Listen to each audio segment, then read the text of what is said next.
Hello, I'm Rex Basterfield and I'd like to welcome you to a video about my Quilcom SIM-GYIL. A gyil is an African instrument, as you can see from the image. It's a wooden xylophone which uses dried gourds to act as resonating chambers for the bars or keys. The special thing about the gyil is the holes that are made in the gourd, which are covered by membranes to add a typical sort of buzzing sound to the timbre. An African xylophone which doesn't have these membranes is called a ballophone. So now I'll dive right in and run through the controls with some sound demonstrations as I go along. So I'll kick off by talking about the controls for membranes. The size control simulates various changes of the size and tension of the membranes.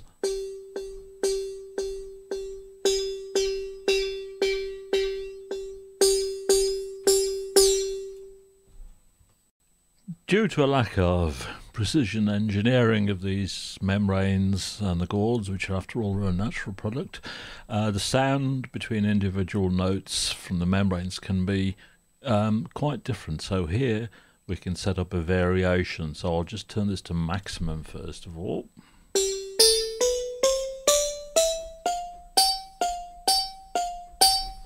And if I turn it down to minimum, the membranes all sound the same.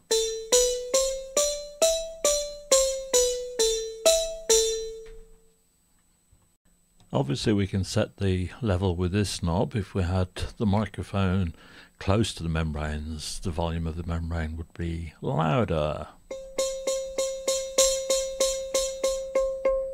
And if we turn it down to minimum, then we have no membranes and the instrument becomes a ballophone. Now we'll go on to the bar sound itself. I actually own a ballophone, a diatonic tuned ballophone, and when the length of the sound, you could call that the decay, although it does a few other things as well, is set to 1, then the decay time is the same as on my own instrument.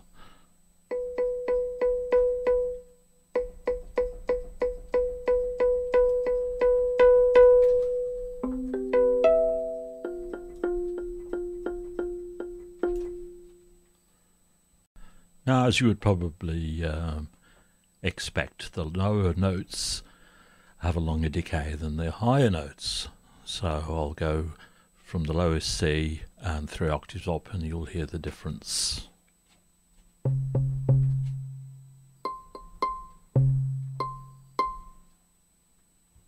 The beaters knob controls the hardness of the end of the mallet, beater, stick, whatever you want to call it, and at low level it simulates a softish rubber mallet, and then I'll turn up the hardness.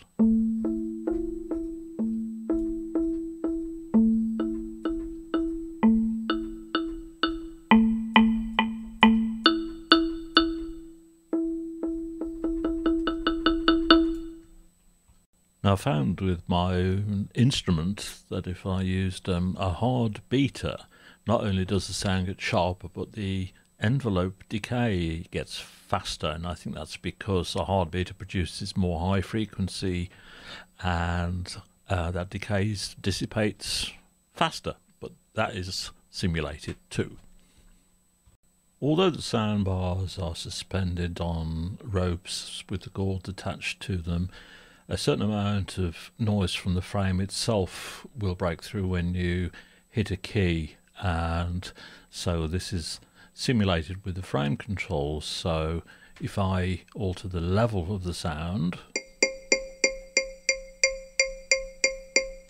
you'll hear the sound of the frame being added, and we can also alter the quality or the timbre of the frame, which would relate to its size or materials of construction.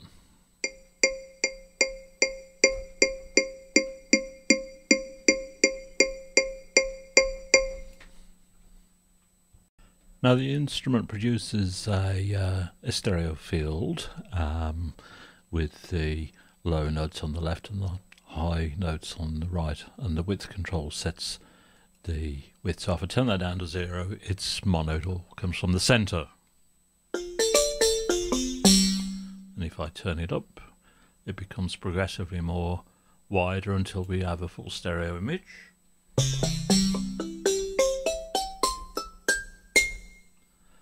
And we can go beyond that up to a pseudo wide effect.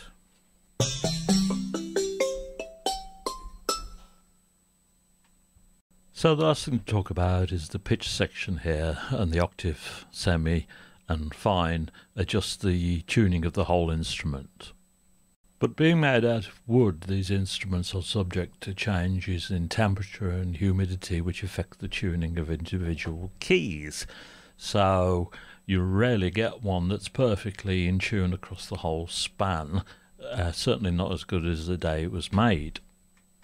So the bad knob determines the amount of detuning between individual keys. Set halfway, it sounds like this. Not too bad unless I play an octave. And then you can hear some detuning. The macro behind the bad knob not only sets the amount of detuning, it also selects from over 1,000 different pseudo-random arrangements as to which keys are sharp and which are flat. So what's this end octave thing then? Well, players sometimes strike the bars on their ends using the shaft of the beater, and that gives a much sharper sound with no membrane added. And this allows accenting and more interest in the rhythm. So if we click on the question marks here, there's a reminder that from the key B2, which is 47 down, the end hit is simulated, and the end hit, because we're using lower octave, can be transposed up by 1, 2, 3 or 4 octaves. So if I play a middle G and the low G on my 5-octave keyboard, you'll get the idea, hopefully.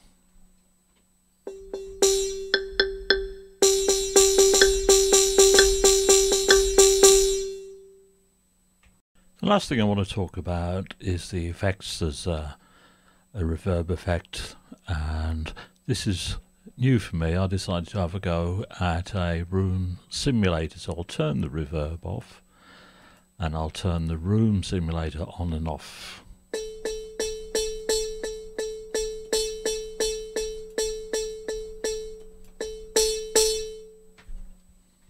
So that's my Quilcom SIM-GYIL for you, and of course there's more detailed information in the included user guide, and if you're interested in the instrument itself, if you have a look in the background info folder, you'll find links and PDFs with much more information. So I'm going to play you out with a little bit of African music, which also features the end hit thing I was talking about. So have fun, and until the next time, bye.